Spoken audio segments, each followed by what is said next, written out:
Hey everyone, I'm Josh Olson. This is my YouTube channel, A Conversation With. Today's guest is an entrepreneur. He's a licensed insurance agent. He's been in the comedy business for over 20 years. He's worked with comedians such as Jay Leno, Dana Carvey, Bob Saget, Ray Romano, the great Robin Williams, and among others. Today I have a conversation with Scott Edwards. Scott, how are you? Ladies and gentlemen, I'm so excited to be here. Thank you, Joshua, for having me on. But let's do this correct. Hey, it's Scott. Thank you. Good to be here. Okay, that's enough. Hey, we got some energy in the crowd, Joshua. Let's get something exciting going for them. Absolutely. How are you, Scott? Doing great. And how's the weather in California? Hot. Just damn hot. Damn hot, huh? Yeah, we've had a little bit of a heat wave. We got up to over 104 on Monday, and it's come back down. We're only at 98, so that's cool. Dang, but as they say, it's okay. It's a dry heat. So let's start in your college days. You attended Sacramento City College? Oh, yeah. Well, that's kind of a misnomer. I went, and I do actually have college credits, but they're only in sex ed. I mean, that I was not a good student. I started my first company when I was 17, and I decided that I was going to go the way of the entrepreneur as opposed to a college grad. And since I was a kind of a C average student through life, all the teachers in my area celebrated when I decided not to complete my college future. So after you decided not to complete your college future, what would you say your big break was? Was it Laughs Unlimited, or did that come later on? It came a little later. I'm come from I'd probably have to say lower middle class family. I had to work when I was young, mowing lawns, babysitting, all that kind of stuff. But my parents divorced when I was 10, and so there was a little pressure to bring some money into the house. And at 15, I actually started working in pizza parlors. And back then they weren't family joints. They were bars that served food.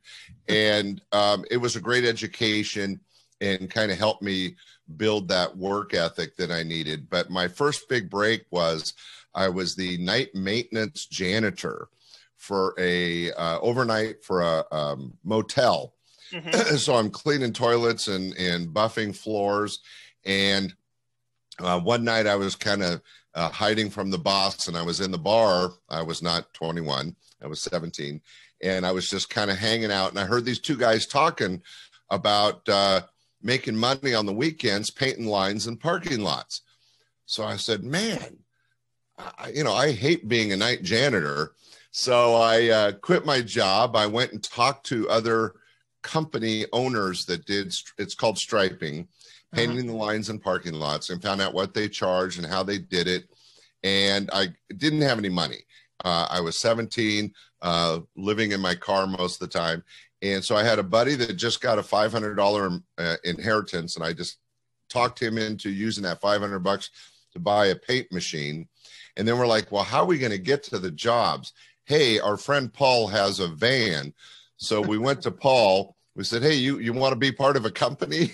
And we opened up A&A Restripe, the three of us, when we were 17.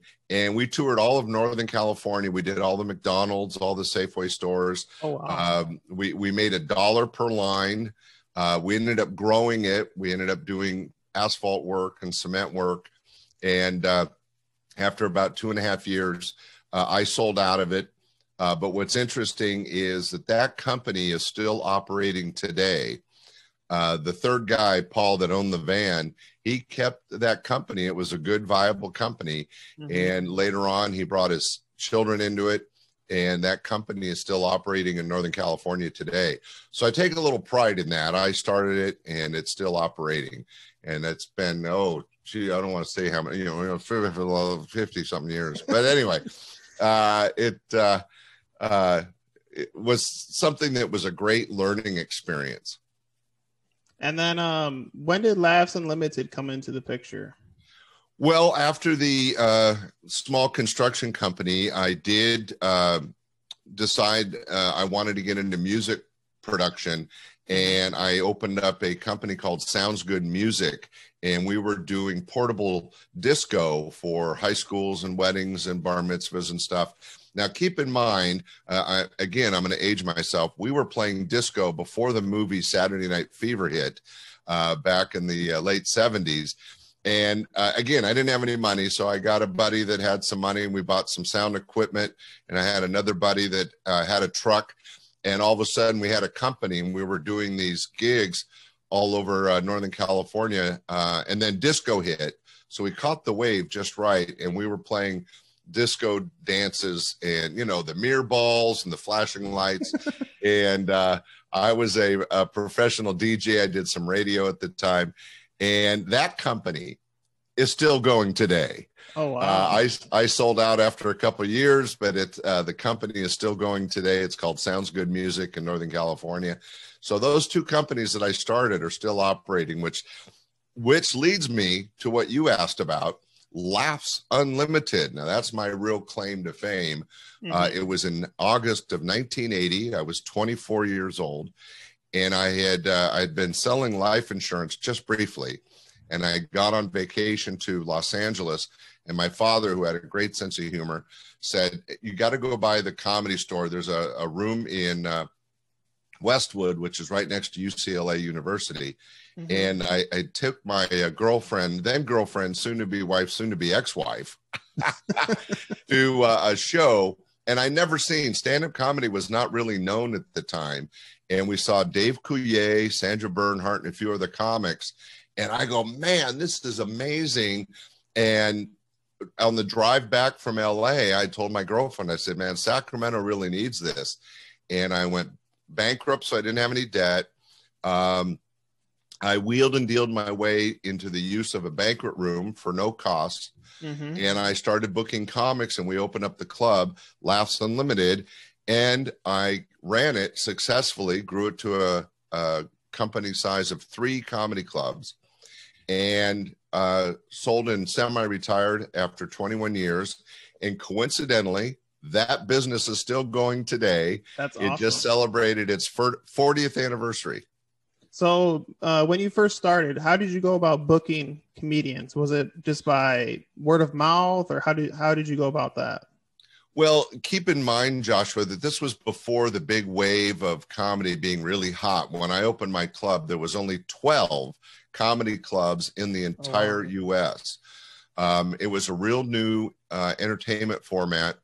And again, I was really lucky and caught the wave, because by 1985, there was a club on every corner. It was like Starbucks.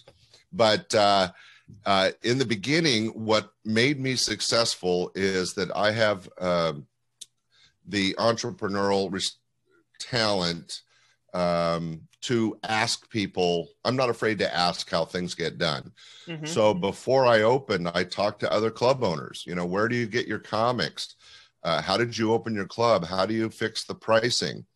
And then because I'd made friends with Dave Coulier, he introduced me to Bob Saget, who introduced me to Gary Shandling. Oh, wow. And they were a real important, they acted as mentors and guided me as to what to pay the comics, what to charge the customers, what to expect, and how to run a show. And I just kept asking questions and taking copious notes. And that was my college. And when I opened the doors, we struggled for about 6 months, but obviously the club ended up being a huge success. And I owe it all to some of those early comedians who guided me. And did you have any like comedians that would come in there and do the show for free maybe, or did everybody? Well, the answer is no. They were all professionals. I was considered an A room. So I wasn't an open mic. I mean, I had an open mic once a week to find talent locally, but the actual shows Tuesday through Sunday, I was considered in what's called an A room in the business. And I only brought in professional entertainers, and they all got paid. Now, that's why I lost money the first 6 months. I was having to beg, borrow, and steal and use every dollar that came in the door to pay the comics, because like I said, I negotiated a deal where I didn't have to pay lease. So I was using all the money. I had no employees. It was just me. I'd set up the room, I'd MC the show, I'd break down the room, I booked the talents. It was a difficult, hard working beginning, but it ended up growing into quite a great success. And do you remember who your first comedian was that you booked? Again, I got to tell you, I feel truly blessed. The first act ever to hit my stage, the opening act, some people may remember him. If you're a little older, be sure to Google him if you don't. But my opening act, making $200 for the week, was Gary Shandling. Gary Shandling. Yeah, he's been in several movies. He had the Larry Sanders Show, the Gary Shandling Show. Ended up being quite an actor and comedian. He's been all over the talk shows. But Gary Shandling was my opening act. My headliner was already a known act out of Las Vegas. His name's George Wallace. And he ended up having his own theater in Las Vegas for over 12 years. And very funny guy, and we're still good friends. And what was your price of admission back then? You sitting down? Yeah. It was $2. $2? $2 to get in to see professional entertainers. And there was no drink minimum. And everybody smoked. It was a whole different world. Keep in mind for your audience that stand-up comedy was not a main form of entertainment at the time. It was meant as a break between between jazz bands at jazz clubs or strippers at a strip club. So comics would go up and get a few minutes while the band changed or while the girls changed outfits or whatever. And that was how stand-up comedy kind of started, that in vaudeville. So, and they were doing shows in the Catskills. This goes back to the 40s, 50s, and 60s, and the Hungry Tiger in the 70s in San Francisco. But by 1980, like I said, there were 12 full-time comedy clubs, and it really caught on. And all of a sudden, there was TV shows, there was clubs all over the place. All the discos converted to comedy clubs, and comedy really took off. And I was really, you mentioned some of the names. I got to work with some of the best, Bob Saget, Dave Coulier, as I mentioned, from Full House. Robin Williams blessed my stage twice. Some Jerry Seinfeld, Ray Romano, Paula Poundstone. It goes on and on. I was really lucky. And you eventually expanded. Like, how do you know when you're ready to expand with a comedy club? Is it just by your market, or?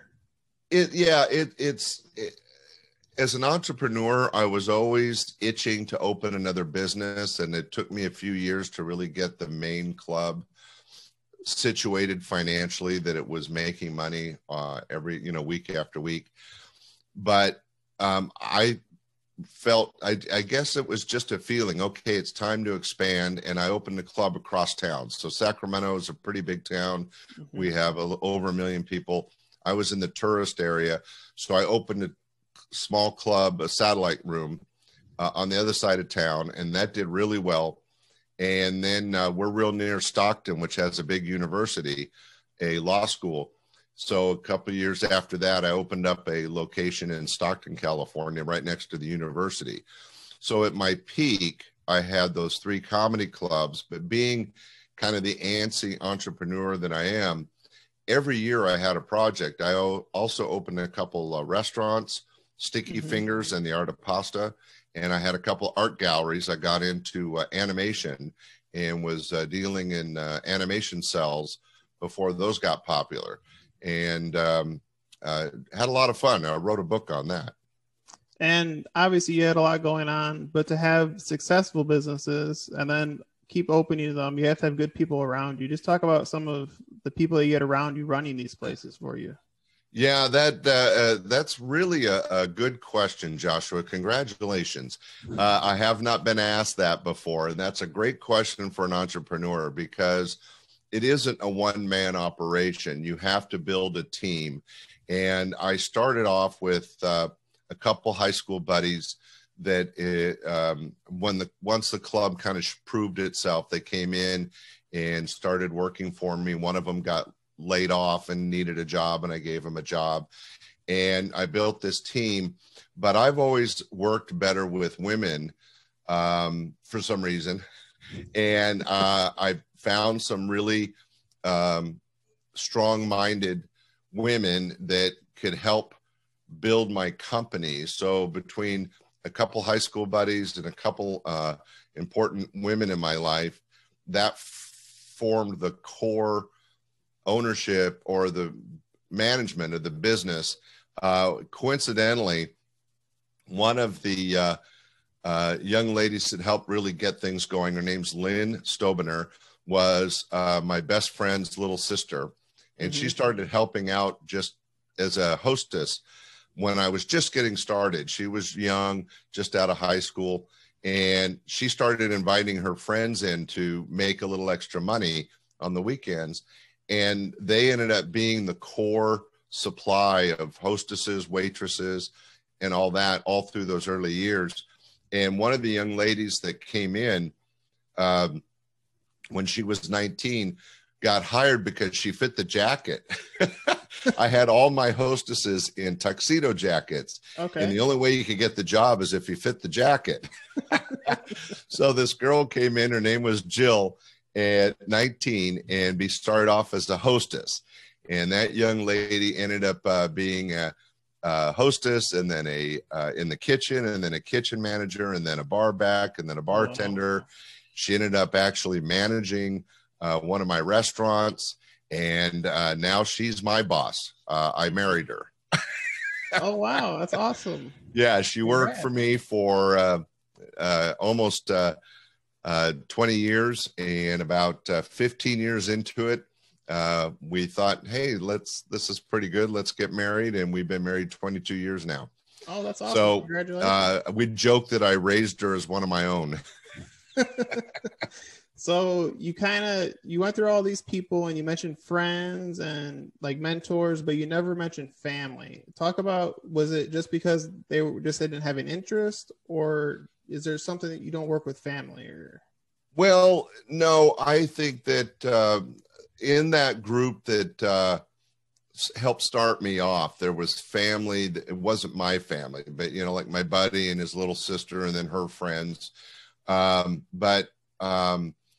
And I think that a lot of it, my success was based on my sense of humor, because sadly, Sacramento was stuck with my sense of humor. I picked the comics that came up, right?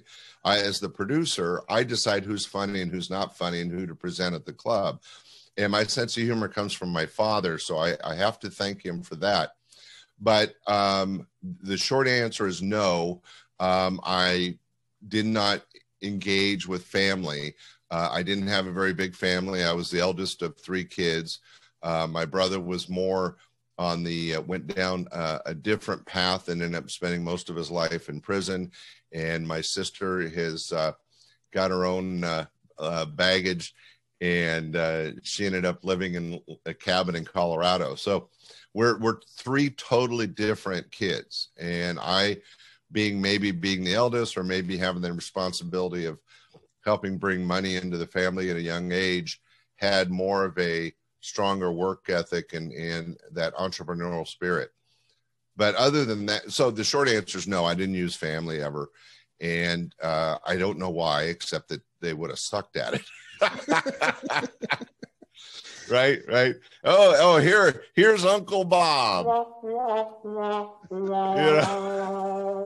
That's something you want dealing with your customers. I was all about customer service. I always tried to make sure that the customers got taken care of, and that takes a certain etiquette, and my family didn't have it. And at Laughs Unlimited, did you have any favorite comedians that maybe you invited back more than once?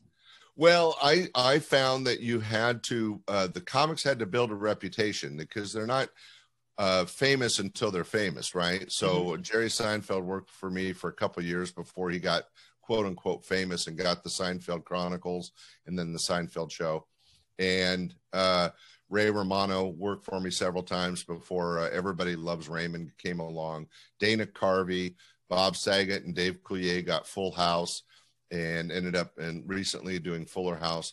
But back in the 80s, they were unknown entertainers. They were really good, but I could see who was really great, and I would book them 2, 3, 4 times a year because I wanted to build an audience in Sacramento. So if I had Bob Saget come in every 3 months, people would see his name in my advertising and go, oh, we saw him. He's incredible. Come with me. And they'd bring their friends. Mm-hmm. So after a couple of years of 3 or 4 times a year, anytime I booked Bob Saget, we were sold out because he had built up an audience. This is before he was famous. Jay Leno, for example, worked for me for many years as basically an unknown comic. And then he started getting the Tonight Show as a guest spot and ended up taking over the Tonight Show. But, whoa, so sorry. That should not have happened. I apologize. That was a big, wrong thing to have happen. It's okay. It's all right. No worries.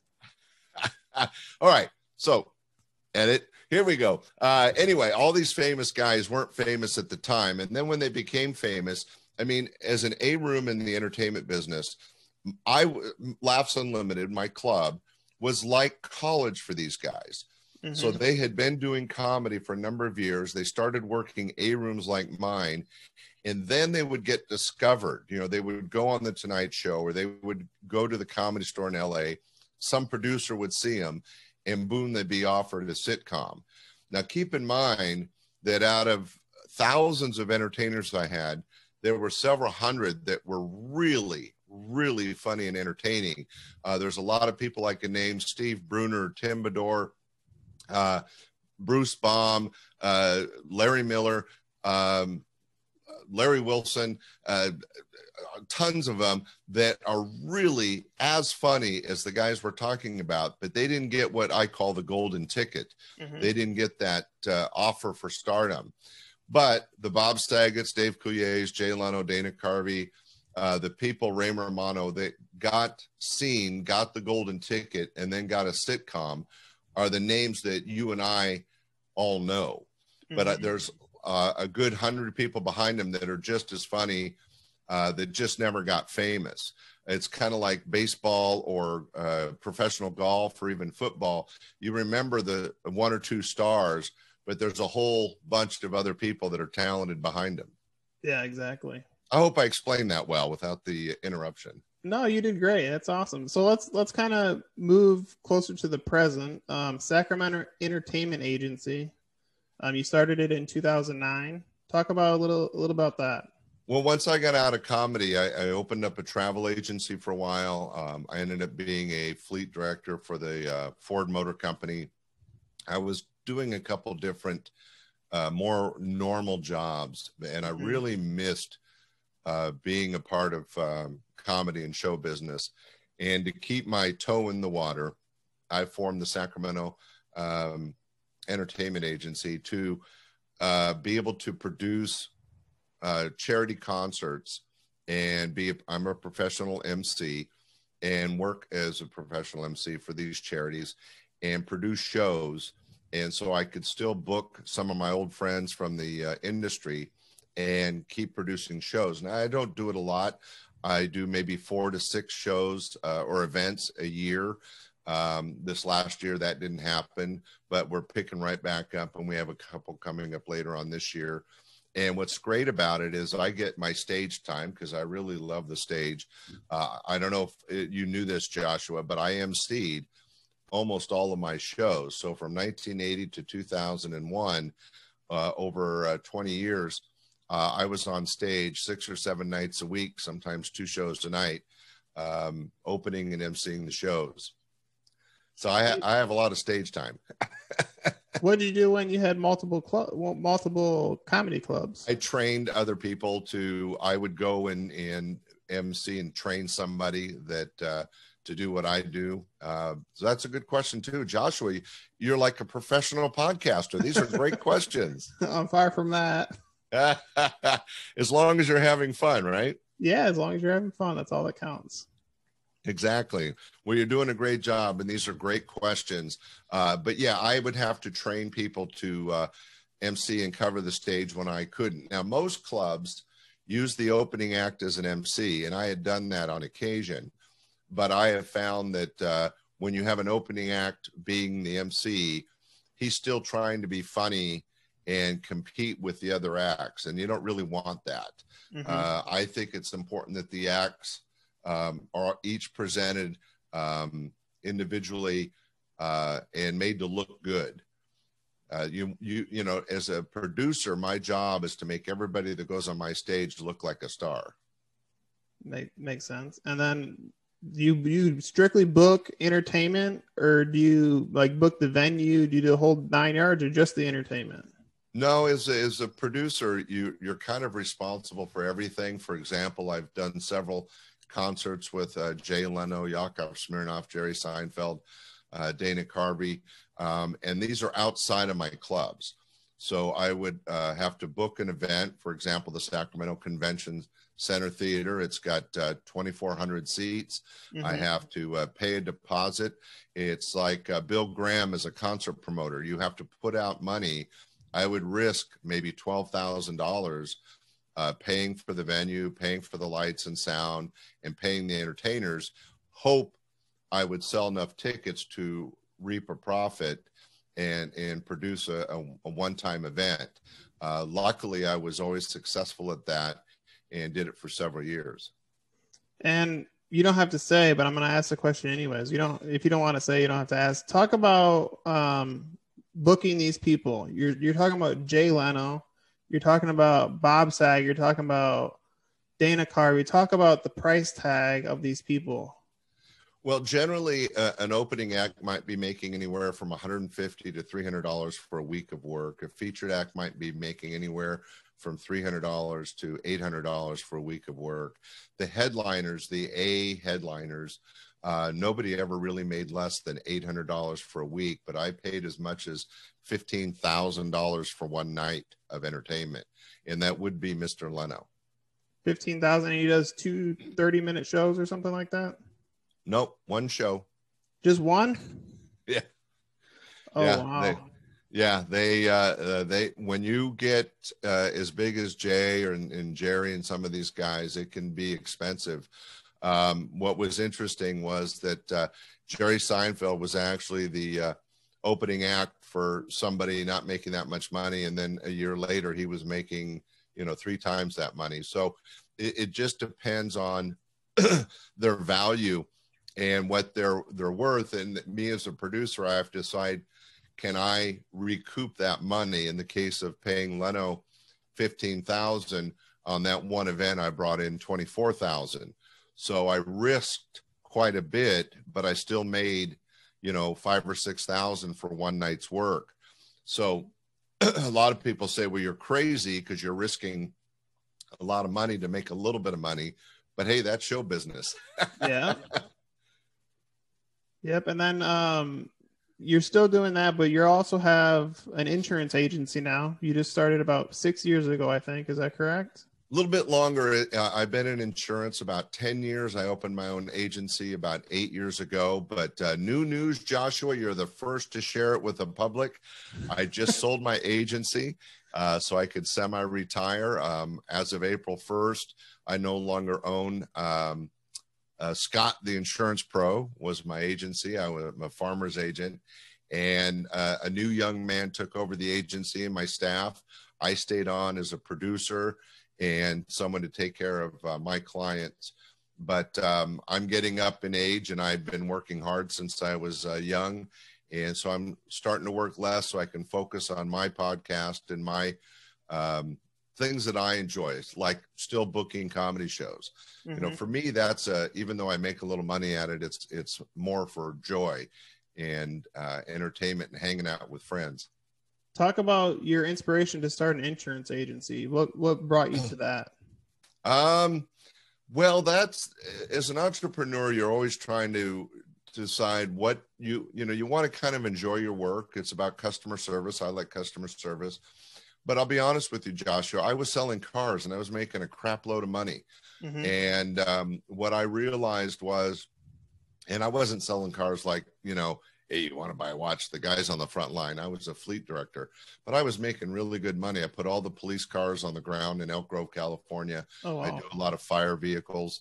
and I was making really good money. But in the car business, when you sell your last car and you get your commission, you're done, right? Mm-hmm. And because I always worked for myself, I didn't have a pension. I was horrible at spending money. You know, if I had a good week at the club and made an extra 10,000, I threw a party. I mean, it was, I didn't save a dime. One time I came into some money and I rented a Learjet and flew some girls to Vegas and down to Hollywood for a long 4-day weekend in a private jet. I mean, you know, just wacky stuff.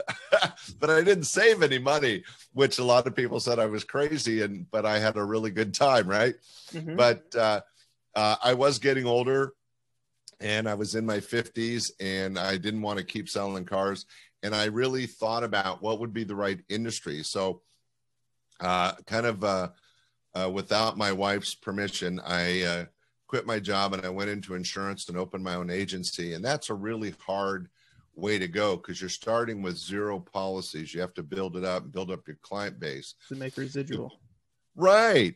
And the good news is after 8 years, I had a big enough book of business. I had been successful and I was making good money by the end. But as I mentioned, I just sold it. So even though I didn't have a pension or I didn't have a big savings, when I sold my agency, I got the big check. Yeah. Right.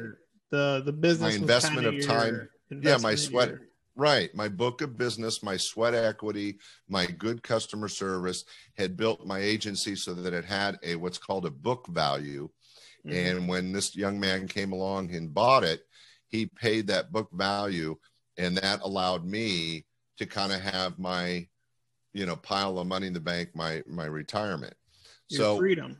Yeah. I can now do what I want and be, have a podcast and be on podcasts like yours, and not have to worry about taking care of my clients each and every day. I mean, I'm still there for them. That's probably what the phone call was, but, I cashed out, I stayed on, so he's still paying me, but I was able to cash out and put some money in the bank. And that was my goal all along. That awesome. Was a great question, Joshua. Good job. That's awesome. And then, you've mentioned it several times, your podcast, stand-up comedy, your host and MC. Right.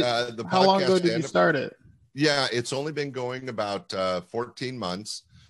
We just cracked over 22,000 downloads. It's all about stand-up comedy. It's, I told you I did the 3 clubs, so I produced thousands of stage shows. I did several concerts, and I even had 3 TV series. So I own a lot of material by some now famous entertainers and then the not so famous but very funny people. And so I'm sharing that material through this podcast, but I'm also, every other week, I interview a professional entertainer. And so we're able to talk about the business, talk about the past, talk about the present. It's usually, hopefully, always entertaining. But the podcast, Stand-Up Comedy or Host and MC, which is found on all directories, is a great way to share my love for stand-up comedy with the world. And it is being heard all over the world, which is kind of exciting. And what are some of the guests you've had on so far? Anybody? Oh, well, the comedy features everybody we talked about: Leno, Seinfeld, Yakov Smirnoff, Dana Carvey, Bob Saget, a bunch of people. The interviews, as I'm working my way through, have been people like Mark Schiff, who's one of the funniest men in the universe out of New York, Larry Wilson, who was a Magician of the Year a couple of years ago. I'm having a brain fart. There's been so many. Wait, I could read my list. Yakov Smirnoff, famous Russian comic. I just did an interview with him. We also did Tim Bedore, who's on the Bob and Tom show. Who else? Alex Valdez, one of the only blind entertainers out there.